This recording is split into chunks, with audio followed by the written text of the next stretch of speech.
Hello, hello, hello. It's good to be back. Yeah, we are back with another weekly double feature, and it is our Mother's Day show. Our Mother's Day slash samurai slash Asian islands, Asian American Island Pacificers month. Is it no? Asian American Almost, Pacific almost. Islanders Month. Thank Yeah, you. Wow. which I which I this got some. movie isn't directed by an Asian Pacific Islander or stars an Asian Pacific Islander, but it has many Asian actors involved, and it's definitely very much influenced by the kung fu movies of the 1970s and samurai films from Which, Japan. which I will get into later once we introduce the films that we're talking about.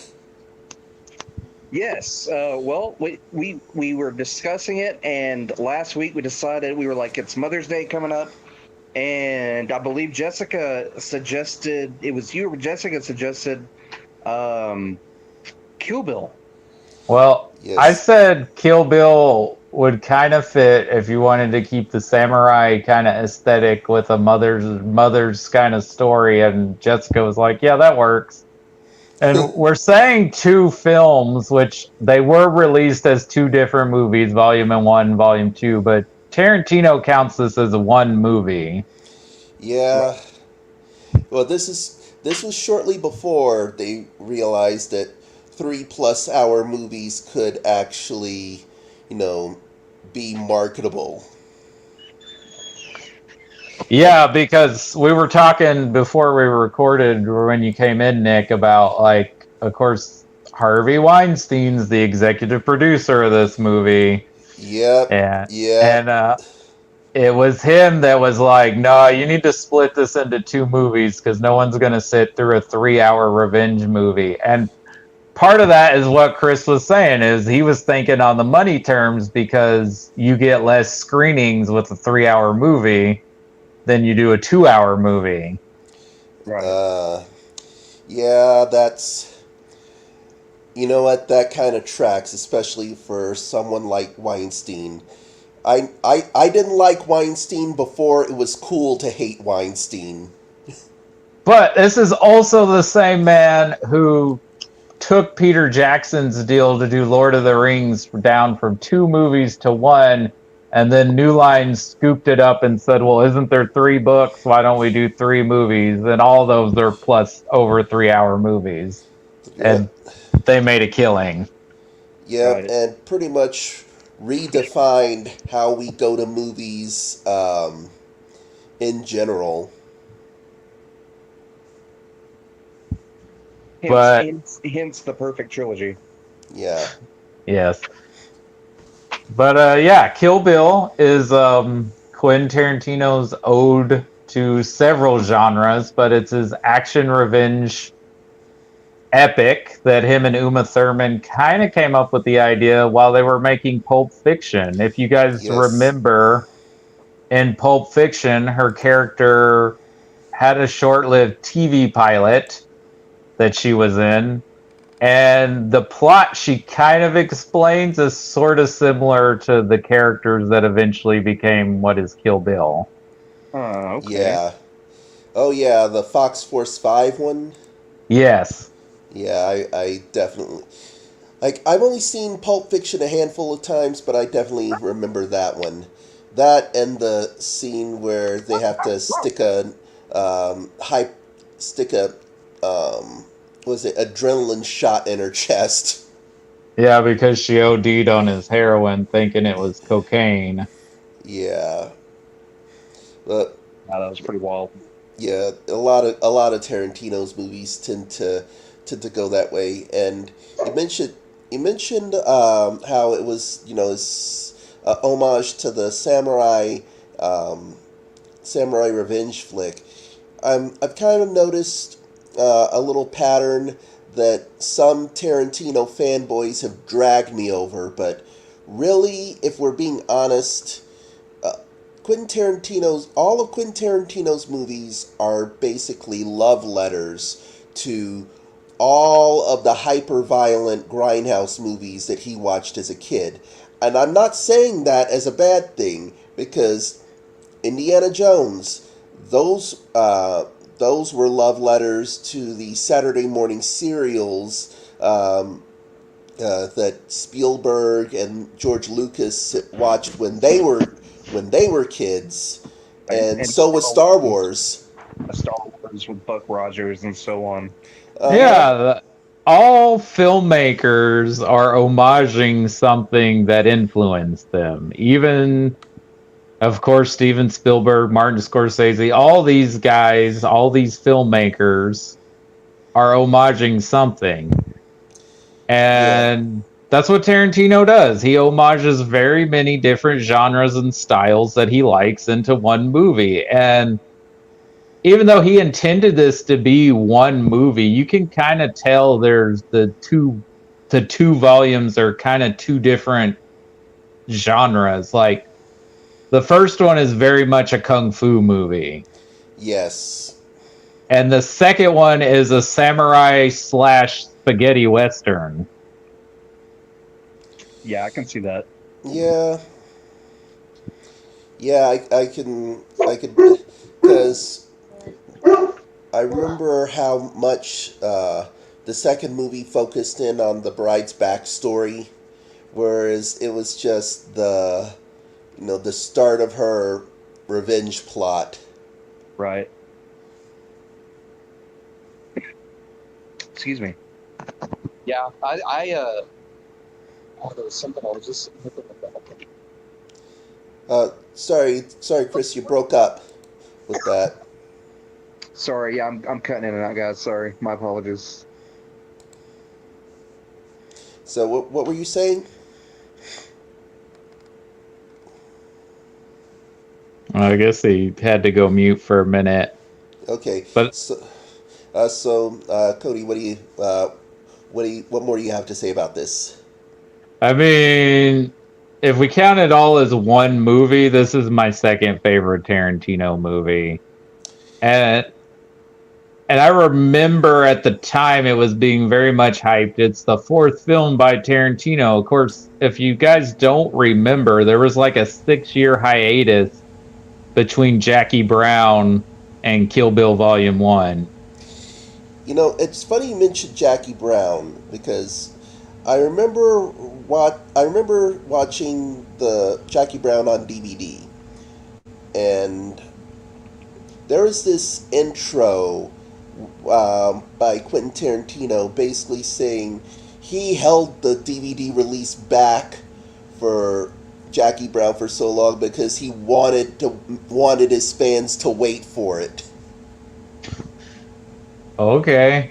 Yeah, it's kind of Here, um, little it's kind coffee. of one of my clues into realizing it's like Tarantino may have been started swallowing his own press. Oh, for sure, for sure. I mean, the guy is very talented and gifted with writing and directing, but he also I can imagine him like writing some of the cool dialogue in this movie and being like, "Yeah, that's cool." Yeah, high You know. five. Yeah, Yeah. Hey, I will say though that the fight between her and the Crazy 88s is a masterpiece. Oh, well, you know who that those fights are choreographed by, right? I do not. Who? I Educate bel me. I believe it's the same guy who did the fight choreography for The Matrix. Okay then. That is that is definitely. That whole scene from start to finish is just amazing. I could watch it over and over again. Personally, my favorite fight is between the bride and Orin Ishii. I mean, that's a great fight sequence, and that is very much homaging a samurai film called Lady Snowblood. Yeah, and the song they used was kind of very. This also is I say as many gripes I have against Quentin Tarantino, I gotta say I love his taste in music because I have the Jackie Brown soundtrack and the Kill Bill soundtrack. Oh yeah, he does have his soundtrack team is awesome. Yeah, Yeah, he does a good yeah. He does a good soundtrack and picking tracks for his movies. Yeah, yeah, this guy choreographed The Matrix, Crouching Tiger, Hidden Dragon, a lot of other movies. So, well, even did some Jackie Chan stuff. well, geez, well, yeah, all the fight scenes were really awesome. Let's see. Um, what are some other things that we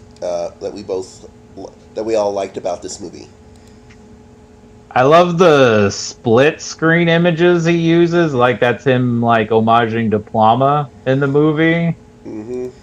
I love the use of lighting in that fight scene with the crazy 88s too. Right. Yeah, It like was. I mean, Okay. you didn't need the color. You didn't need the gore of the blood. I mean, you still got the gist of it. Actually, funny you mentioned that, Chris, because from what I remember, um, that was an old trick. The that TV stations used, like they cut everything to black and white so the gore wouldn't be as gory. Ah, yeah. So that, They could yeah, they could get around censors, I guess, that way. yeah, and apparently the for international releases of Kill Bill, it's all in color. ah. Yeah. Well, speaking of you mentioning TV, is kind of the reason he wanted to put Sonny Chiba in the role he plays, legendary kung fu actor Sonny Chiba, mostly known for the Street Fighter movies. Yeah. But he played this samurai in a movie and then eventually continued to play this character's descendants in various TV movies or TV series where he was like a different generation of the same family. Okay, that's pretty much one of them. That's even Interesting. more, I would say, imaginative than having John Munch appear everywhere. But I think it's also interesting talking about legends because with this movie, if you notice in that fight scene with the Crazy 88s, Uma Thurman is wearing the same yellow track suit Bruce Lee wears in the Game of Death. Yeah, I remember that was a shout out to Bruce Lee, and I remember seeing Bruce Lee in that suit. Though, as much respect to Bruce Lee, Uma Thurman wore it better. And I think it's funny, speaking of Bruce Lee and legends, that David Carradine was not the original person Tarantino wanted for the role of Bill. He wanted someone like Warren Beatty, I believe, Oh, which which I kind of get if he's going with the whole older man charming like these younger women, you know, like yeah, he's but due to the nature of what your movie is about and what it's dealing with, it makes perfect sense that it ended up being David Carradine, who was most famous for being the lead of Kung Fu, the TV series, yeah. which was created by Bruce Lee, and they would not let him be in the lead of the role because they said no one would put an Asian as the lead in an American TV show, even though it's called Kung Fu. Yeah, that was Well, a slap in the face. wasn't wasn't Bruce Lee already known on Green Hornet? Yeah. And in Yeah. fact, guess what that show is called in Japan? I give what The Kato Show. Awesome. that makes sense. or in Hong Kong, and of course, all those guys are wearing Kato masks. So Yeah. Right.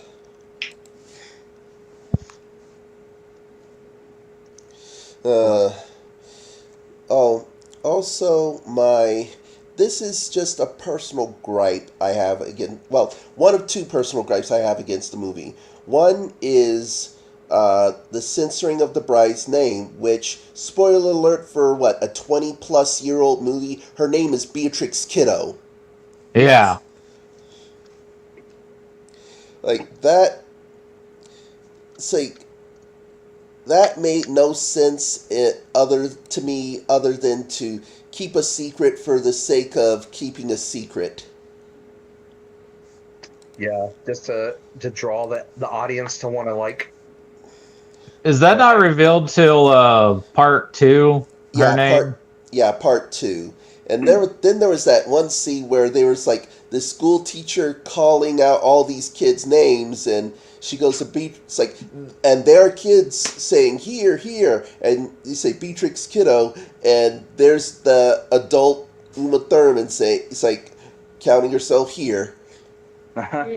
Yeah. That made no. That was just kind of out of nowhere. Yeah, I'm not sure if that was just like trying to keep the mystery because she was titled The Bride as far as like their creation for the character, or like that's homaging something from one of the various different genres this is playing in. Right. Maybe I maybe it's something that he pulled from one of the old samurai movies that something that we haven't seen, or uh, maybe it was in the plot of one of those. I'm sure it is. I'm sure it is. Yeah, but that, and there's one other thing about the whole movie series that kind of bugs me. The other one was Bill's monologue about the nature of Superman. Oh, because he's always Superman. Clark Kent is his persona he carries. Yeah, it's like Clark Kent is Superman's judgment of the entire human race. Like, honestly, that is, well, of course that's something that the bad guy would believe. I mean, that's honestly something.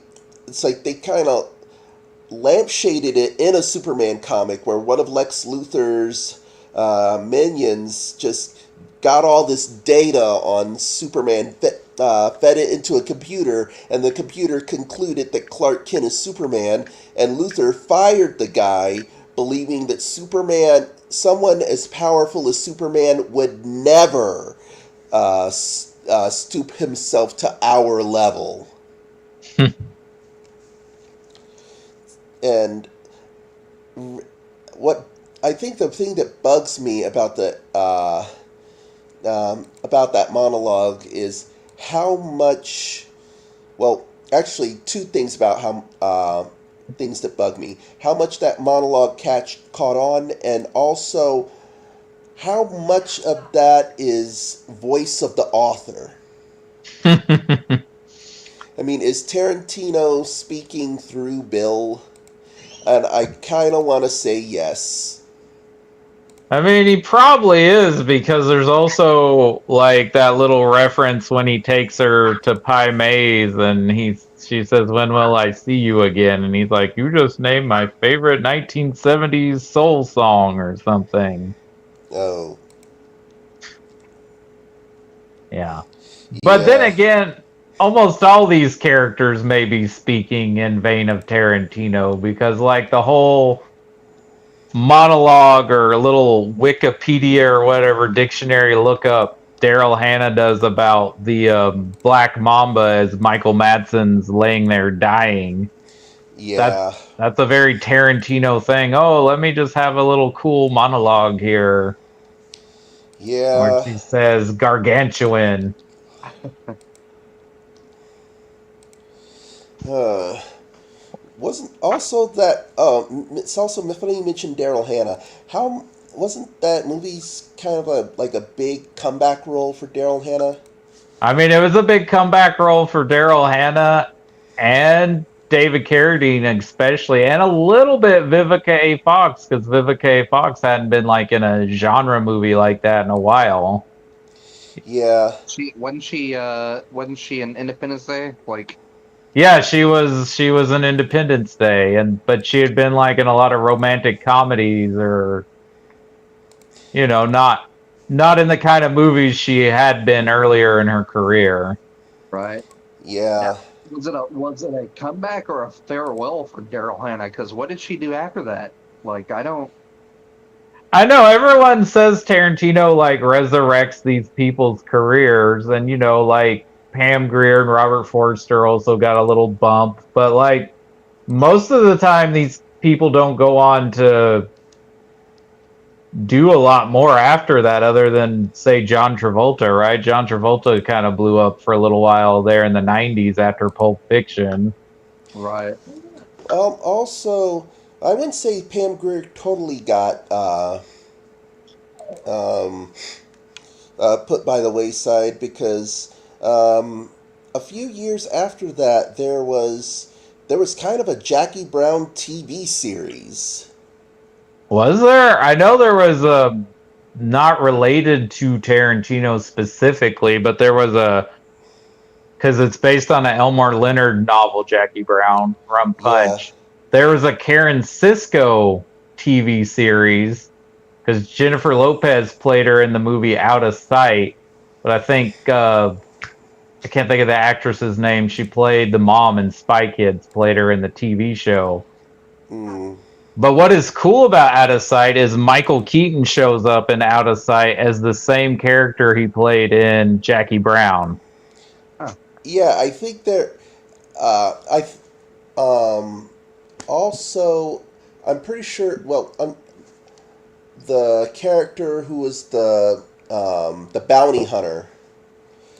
It was basically his series, but Pam Grier had occasionally did some cameos, I think.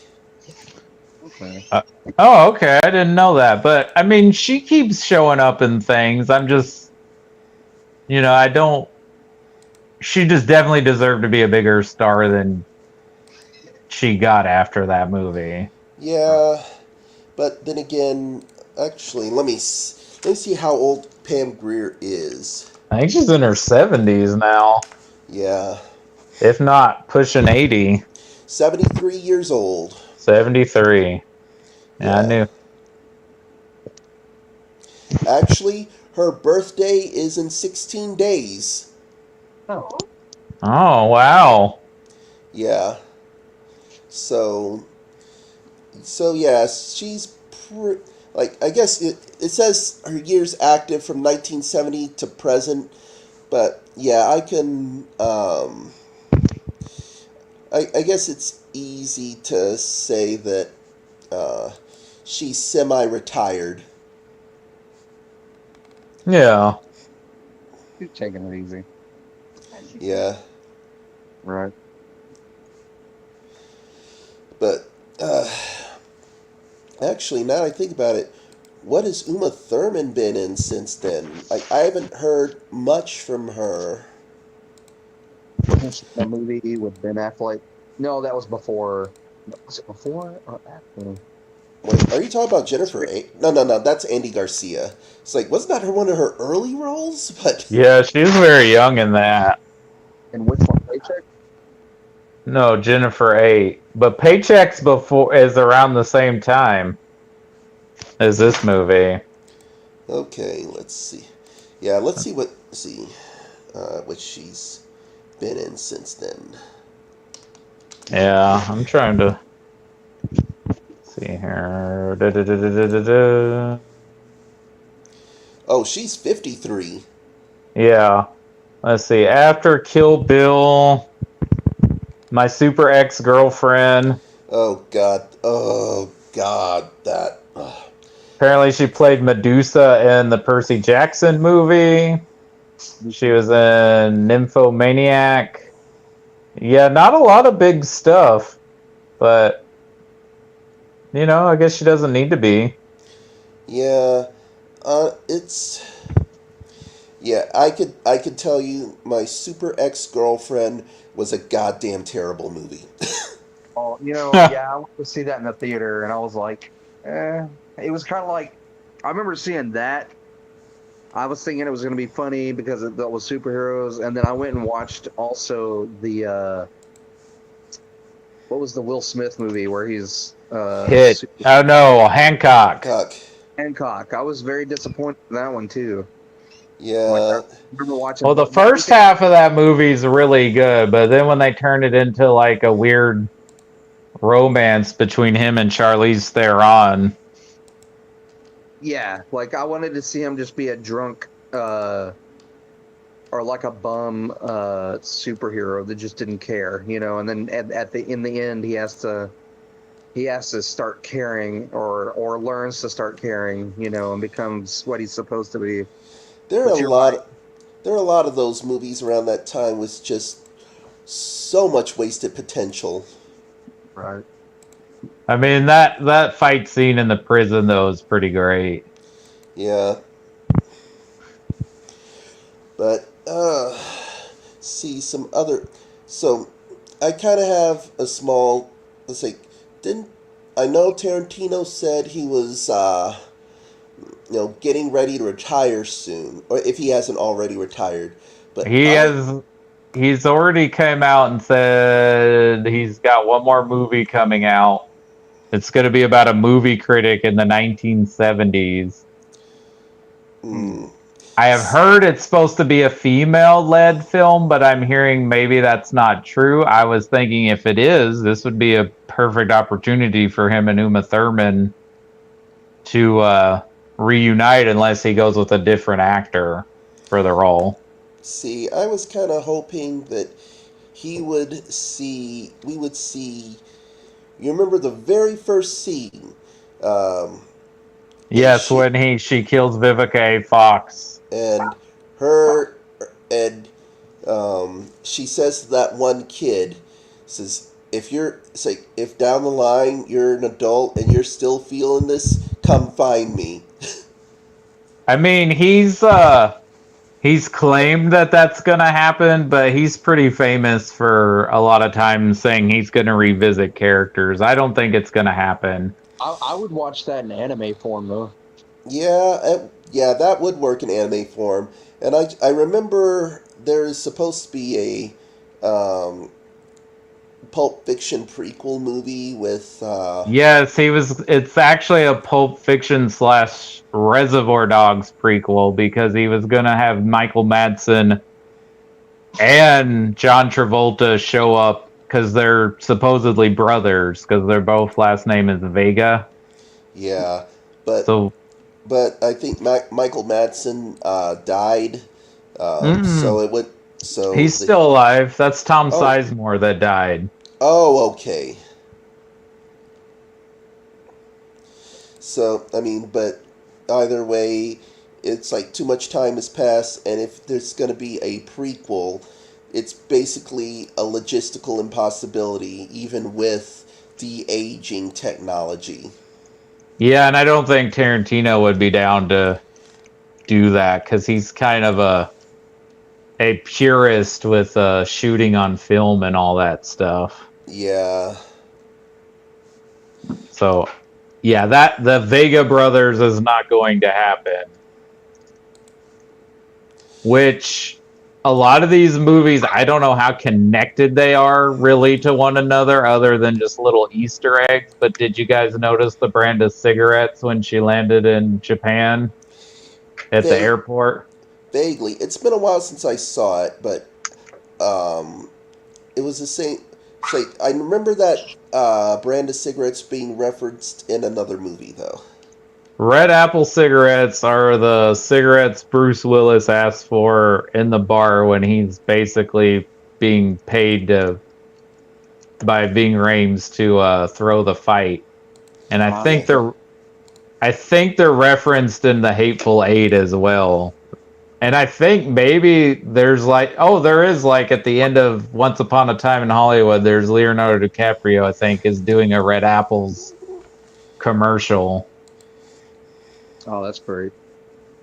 Which I think Once Upon a Time, if his last film is going to be about a film critic in the '70s, what he did with Once Upon a Time, I'm here for it. I'm can get that sounds pretty cool. But you guys mentioned that you could see that sequel story as an anime. What do you guys think of the anime sequences for Oren's origins, Lucy Liu's character? That was kind of badass.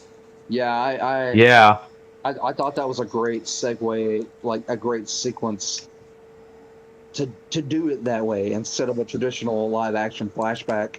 To do it in that style was really cool. Like that's a really enjoyable part of the of both films for sure.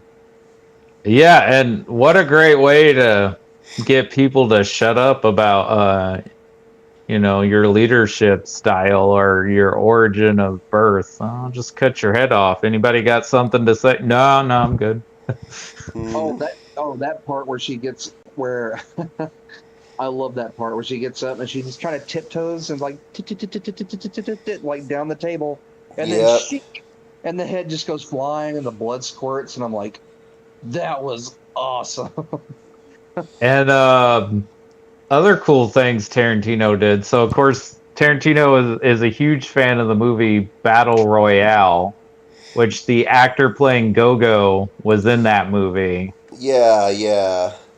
Battle Royale, that was some shit right there, man. That's what other way could I describe it? It's like that was some shit.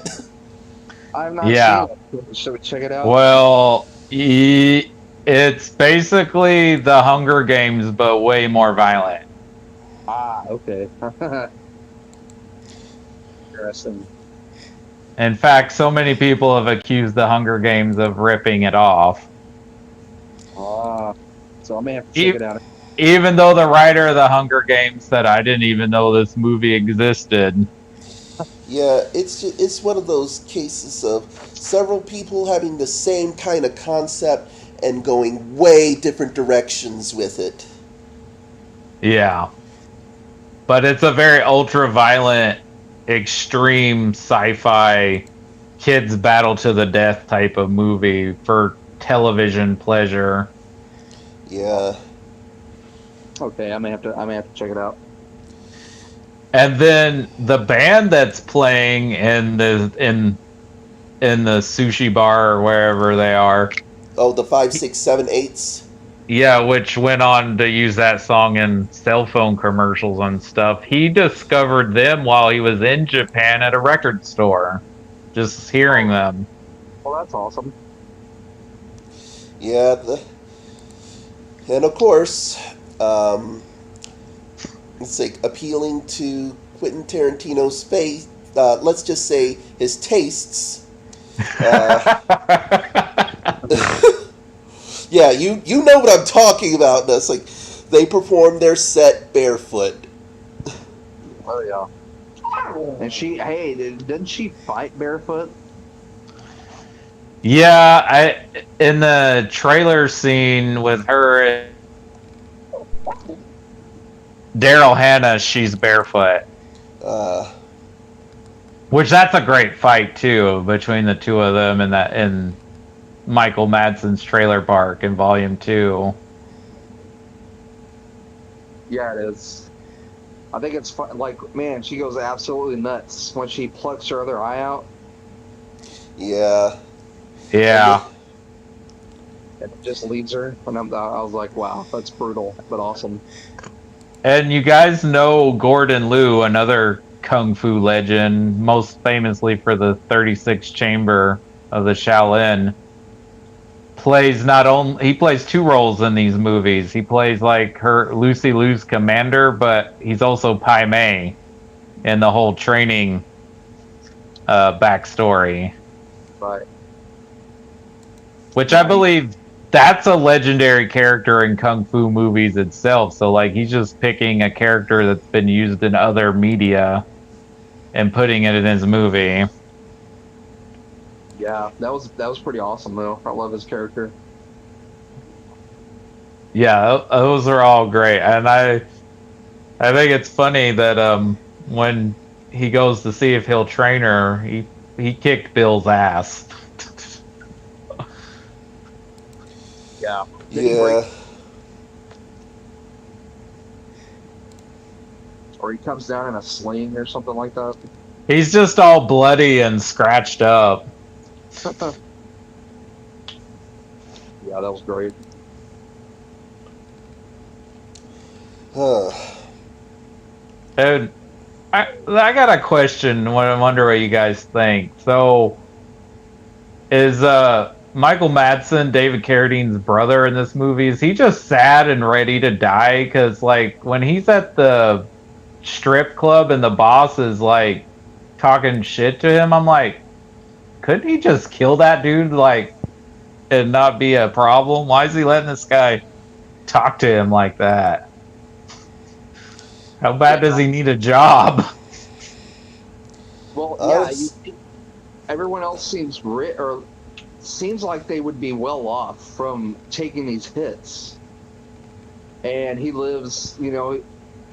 He seems like he's spent all of his money on like drugs and alcohol and strippers, and he's just a drunk living in uh, a trailer out in the middle of nowhere that you're like you said takes shit from a boss that runs a strip club, and he's just being run all over.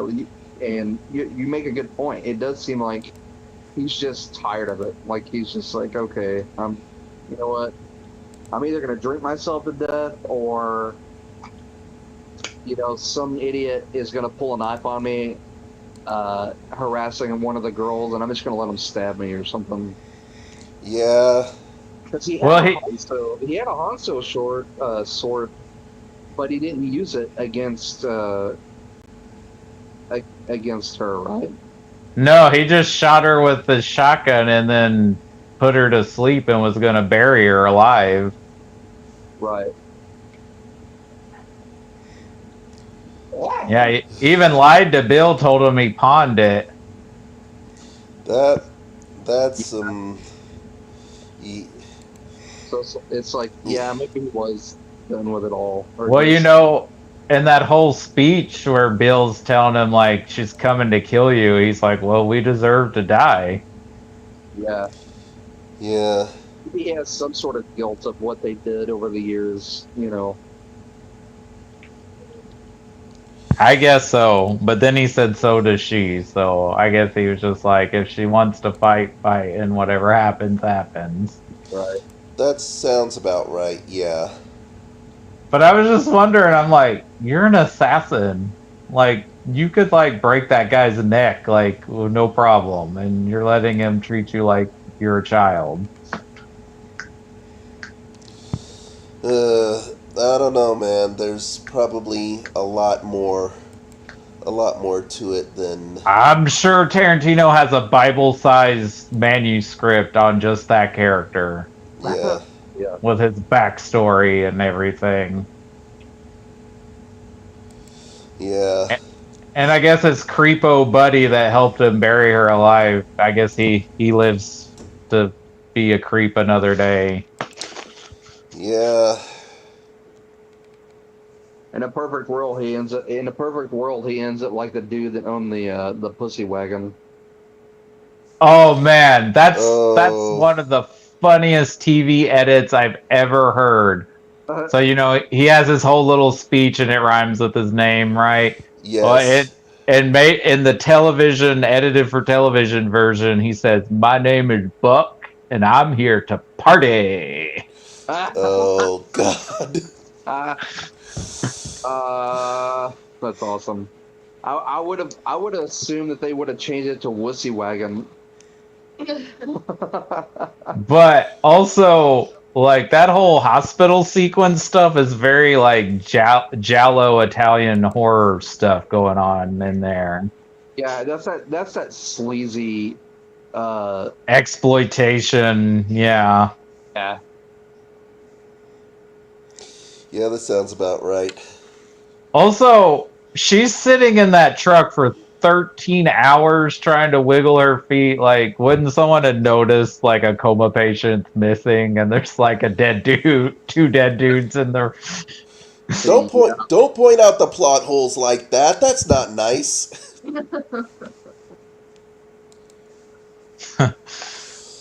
But and I was like, that's a whole shift change at a hospital, 13 hours. Yeah. Well, Yeah. okay, we'll just chalk it up to. So why wouldn't you train astronauts to be drillers instead of drillers to be astronauts? You know what I mean? So you're telling me to shut up? No. Because that's what Michael Bay told Ben Affleck in the DVD commentary to Armageddon. Oh my God, that's When Ben Affleck asked him that. I'm just saying, when it comes to plot holes, you just kind of like sweep it under the rug. You should be distracted by all the fancy. I mean, the first few times I watched it, I'm like, yeah, didn't think about it, but like after working at a hospital, I'm like, that is not what would happen. Well, they were pulling doubles, and Nobody gets paid enough to care where that guy is. Yeah. And nobody liked Buck anyways. He was a creep, and he drove a truck called the Pussy Wagon. So, I mean, if you drive a vehicle and that's the name of it, you know you have to do creepy stuff to get laid. Oh yeah. Yeesh. I'm sure you're well equipped with a date rape drug. Yeah, at the very least. But though I remember reading that Tarantino actually owns and drives that car. Yeah, he has it. He made it. Wowzers. I don't know if he still drives it now that he's married, but he let Lady Gaga use it for a music video. Well, he changed the P word to feet, so now it's just feet wagon. It's the feet wagon. You know, honestly, okay, this will be just me being ironic here, but I would have just doubled down on it and called it the wet ass pussy wagon. There you go. Oh, well, we know who can't drive that truck. And then I get a one of those industrial fire hoses in the back. Ben Shapiro would cower in fear, like, oh. Yeah.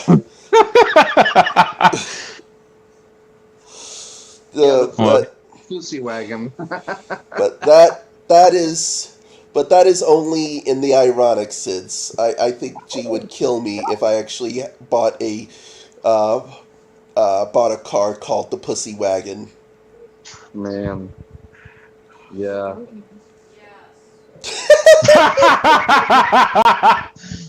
They concur. Yeah, we heard that. It's on record. Love you, baby.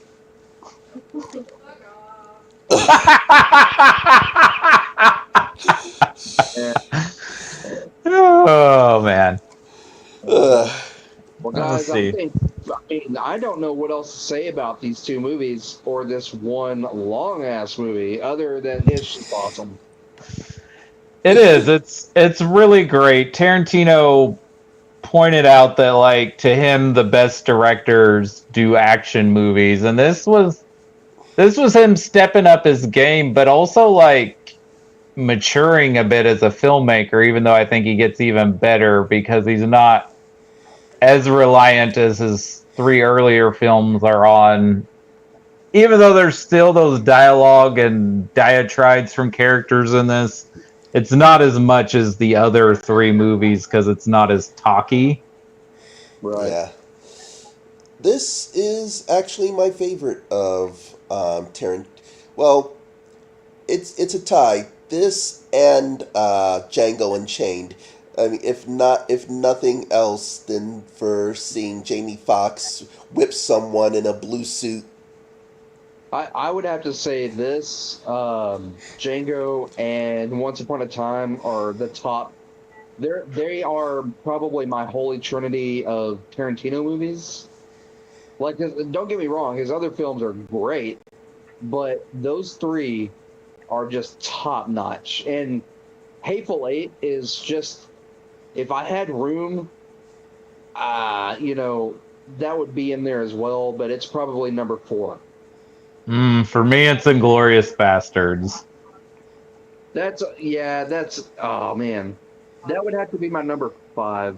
I mean, although it's equally as great as the others that I just mentioned, like it's really hard to choose what would be in the top 3, but as of now, I would have to go with those, because I absolutely love Once Upon a Time. Like that is just a gorgeous movie. I still need to see it.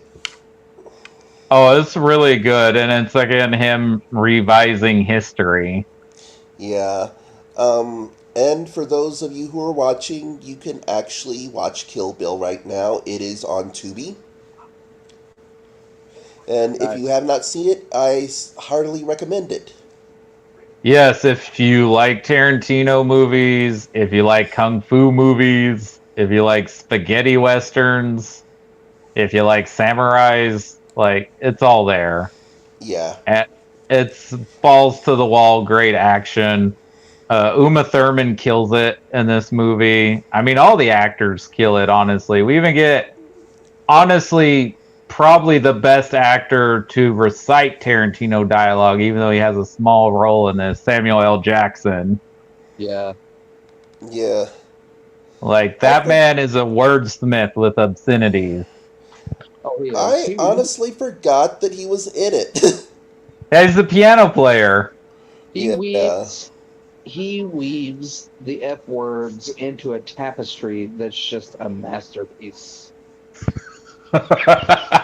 Well, speaking of Django, right? Django's a great movie, but when me and my wife went to see it in the theaters, Jessica was very nervous about laughing at things in the movie, and of course, all the dialogue and the N word being used a lot, even though it's about the South and the slaves.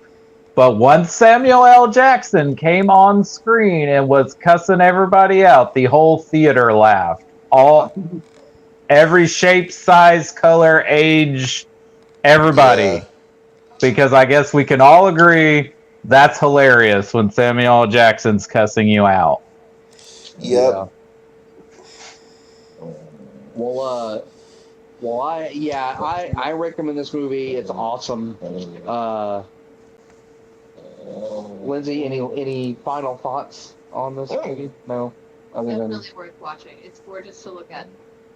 Even with Quentin Tarantino's movie. And from a mother's point of view, it's a good. Yeah, I would totally like burn the world down for one of my kids. I do appreciate how badass she is in that respect. Yeah, like. Well, you gotta think too. She didn't even know her daughter was alive. She thought her daughter died because she was shot in the head, right? Put in a coma. Wakes up, not pregnant. Out hope. Like she wasn't fighting thinking I'm gonna get my kid back. She's like, I'm gonna kill everybody. It's probably gonna kill me to do it, but that's what my kid was worth to me. Yeah. That sounds about right. For a Mother's Day movie, we didn't really mention much of her as a mother, but that's only because, she only got her kid at the very end of the movie. Right, and I don't think she knows that she's a mother until she sees Bill playing with that little girl. And yeah, she doesn't, and that's like, wow, that's my kid, and she's alive. Yeah, but Bill's gonna die anyway.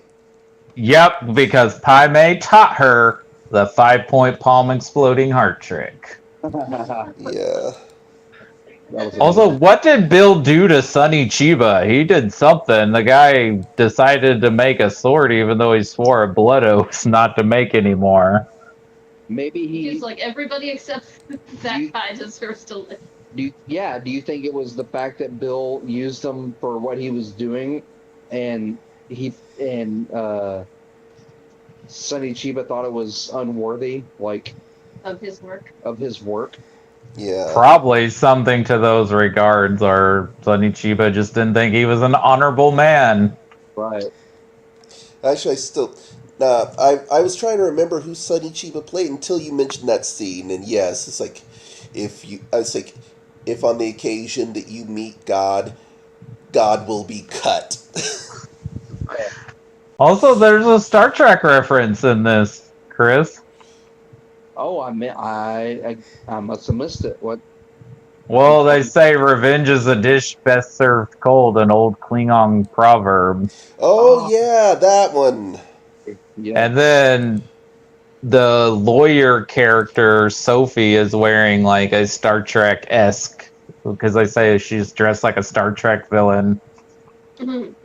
Right, right. Which Tarantino is a fan of the original series. I don't know how big of a Star Trek fan he is outside of the original series. As Right. much as much as I appreciate that, I am so glad that he is not making a Star Trek movie. Oh, me too. I don't think he's the right person for a Star Trek movie. So, and No. also, I didn't think that's going to happen if he supposedly is only doing 10 movies and this would have been his 10th movie. I'm like, he's not going to, his final movie is not going to be a Star Trek movie. Yeah. Right. Well, guys, I mean, I think we've pretty much covered everything, and I mean everything down to the soundtrack, which was killer. Mm-hmm. Uh, Santa Cody, Maria, Don't Let Me Be Misunderstood. Best song of the whole freaking soundtrack. yeah, yeah, I don't know. There's a lot of good ones in there. Like, um, I discovered the 5, 6, 7, 8s through Tarantino through this movie. Yeah. Oh I no, mean, Oh, the group was called Santa Esmeralda. I can't. I for. It's like I don't know why I thought Santa Maria. Okay. Well, yeah, I'm sorry. Go ahead. I was going to say his movies are really good at you discovering artists or songs you didn't have never heard of if you're not a big music person. Like, it's a good education. Along with a film education, you get a music education usually with his soundtracks. Yeah. Well, what do you guys want to do next week? Any thoughts on? Well, I believe it was. It's like the next show we would probably do would most likely be my birthday pick. That's If you right. wanted to do it next week, yeah. I know your birthday's a week from Sunday. Is that right? Yeah, a week from Sunday. So if you And wanted to do it the week before or the week after. see the week. Oh, I guess I'll have to settle for the week after because this weekend I'm going to visit my friend. Okay. Cool. Okay. Well, I won't be there for your birthday, so I'll wish you happy birthday now, and I'll wish you happy birthday if you're here next week as well. Thank you. And yeah, the Empire. If you choose The Empire Strikes Back, that movie's awesome. So I picked that because that movie came out the day I was born. oh, boom. Yeah. Nice. Well, we will definitely, dude. We will definitely talk Empire. That is my favorite Star Wars out of the 9 films. That's like almost Same. everybody's favorite Star Wars movie. It is. It ends on such a down note, and it is just amazing. And the whole Yoda thing, and the AT-ATs, and I could go on and on. Cloud City and or Bespin, and I'm so ready to talk Empire, dude. All right, then that's what we'll do. So we'll Well, see. cool. Awesome. All right, we'll see y'all in a couple of weeks then. Okay. Any thoughts on next week, real quick, Cody? If not, we'll talk about it in group. Well, you wanted to keep the samurai theme going, right? Right, and I'm down with. Didn't you mention Lone Wolf and Cub? I did as one to do. I know you thought about pairing one with a western or pairing one with a horror film. I didn't know which genre you wanted to go with. I do have a double feature in mind either way. Let's do double. Let's do a so we can get our Halloween in May in. Let's do a Japanese horror film and a samurai film. How about that? Yeah. Okay, so I have two good suggestions then. I'm just gonna double check, make sure the horror movie. It was one my friend Pace suggested. I'm gonna make sure that that film is streaming they recommended. Okay. This is really freaky. Okay. Uh, is it streaming somewhere for free though? I see that it's on Tubi. So and then I have a great samurai film to go with that. It's not really horror film, but I think it'll work for the. So yeah. So my friend Pace, they are a big friend of this Japanese filmmaker called Takashike Miike, and the guy's Oh, directed. He's directed so many movies, but one of his most acclaimed films is a horror film called Audition. I know that movie. So I'm going to say we do that with Toshiro Mifune with Akira Kurosawa's take on Macbeth, Throne of Blood. Throne of Blood. Hmm. Yeah. Okay. Let's do those two. I'm down for that. Yeah. Awesome. Okay. Well, that's great. Yeah, just send those to me in group, and I will get a banner ready. And I'm looking forward to those. All And right. cool. And then we will get ready also for Nick's birthday movie, and we'll go from there. Anything on your director's series? No, we're going to have to reschedule our splash episode. Congratulations, Kevin Polly, on the birth of your son. Uh, Oh, nice. Yeah, you're a dad. so Awesome. Well, cool. I'm so glad to hear that. Yeah, congratulations. It's yeah, okay, cool. I'm gonna have to make something uh to congratulate him in group since he's uh a frequent flyer. Yeah, Oh, that's awesome. before you go, are, are there any movies coming out that you're looking forward to that you want to see? oh God, definitely mine and Chris's double feature birthday movies, Oppenheimer and Barbie. Hey, Uh, You Cody, know, if we're going, I want to I, see Barbie. I if we're going on the same day, I'm getting us Barbie shirts, dude, and we're gonna wear them. We're all gonna wear right. them time or two. from what I've seen, some of the scenes, Ryan Gosling? Mm-hmm. Ryan Gosling dresses as Earring Magic Ken, or as people in the LGBT community call him, Cock Ring Ken.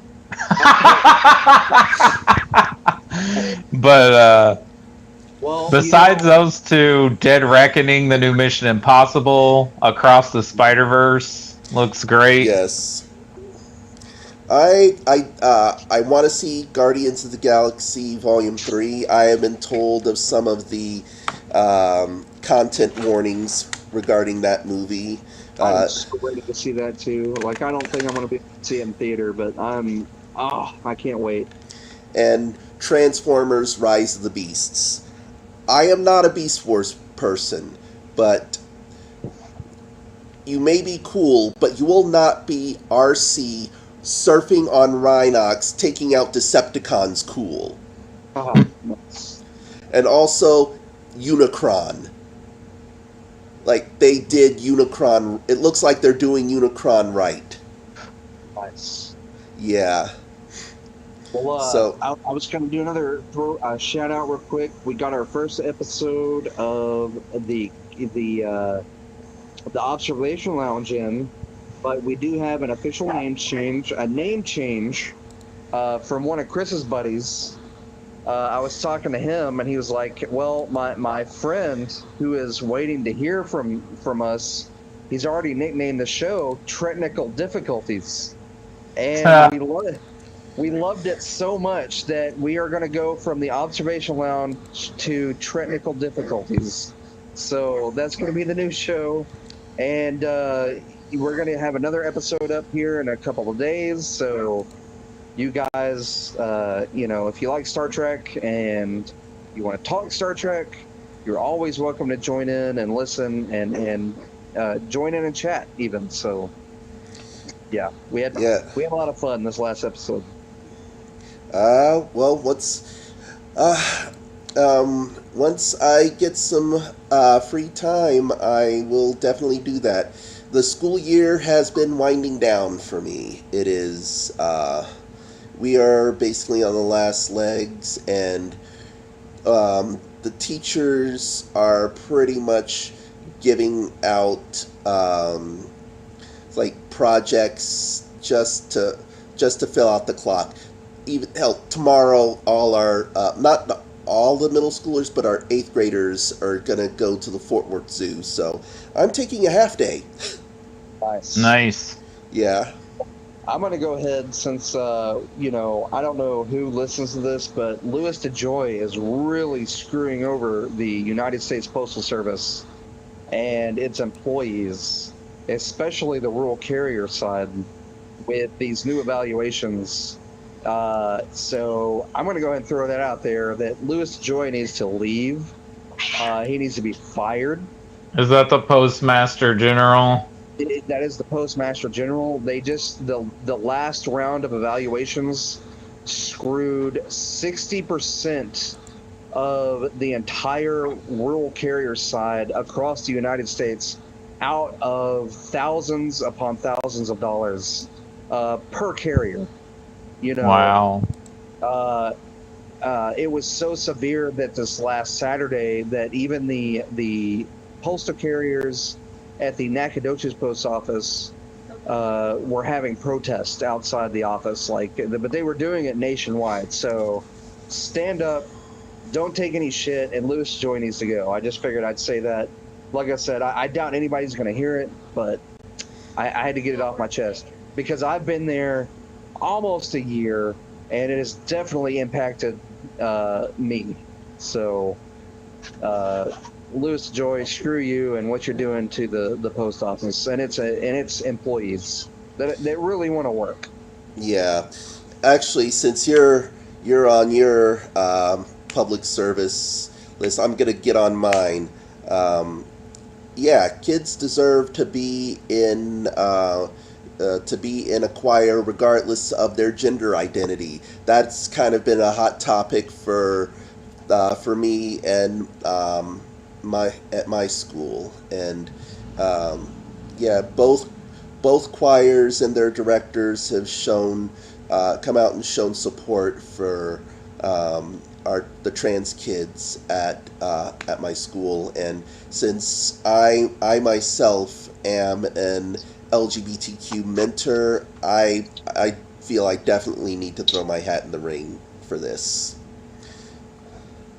Yeah, well, that's good, man. Good for you. Good for you standing up for that. So yeah. Yeah. So I guess with all that, we should bid our tens of listeners adieu.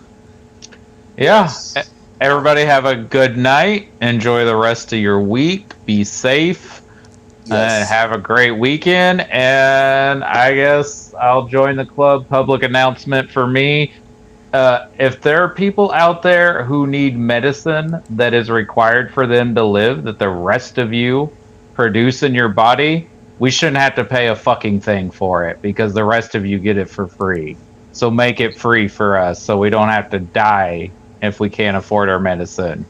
Word. Bingo. Yeah. I get all that. All right. Workers' rights, civil rights, and free health care. So I think we hit a trifecta since there are 3 of us. So I think we're good today. Bernie Sanders would be proud. Yes. All right. Guys. I guess we will see you next round. Yes, definitely. Bye. Bye bye. Bye bye.